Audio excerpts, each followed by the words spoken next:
36 मिनिटात 1.20 किमी अंतर पार करते. ठीक आहे, करते बाबा. मग पुढे काय करते, तर तिचा वेग किती असेल, आपल्याकडे सूत्र आहे. काय सूत्र आहे रे, अंतर बरोबर वेग भागेला वेळ. हे सूत्र लक्षात ठेवायचं, रेल्वेच्या सगळ्या प्रश्नांमध्ये खूप कामाचं आहे. आता अंतर आपल्याला किती दिलेलं आहे, 1.2 किलोमीटर दिलेलं आहे, बरोबर आहे. त्याच्यानंतर काय सांगितलं, तिचा वेग आपल्याला काढायचा आहे, माहित नाही म्हणून लिहा. आणि वेळ किती दिलेलं आहे, 1.2 36 मिनिटामध्ये. 36 मिनिटांमध्ये करती.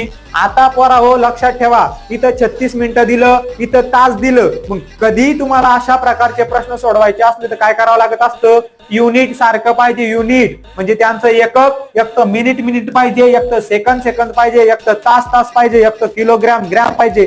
म्हणजे सारखं पाहिजे. मग इथं तुम्हाला 36 मिनिटं आहे, तर 1.2 काय तुमचा तास आहे, त्याला मिनिटांमध्ये कन्वर्ट करा बरं, करा कन्वर्ट.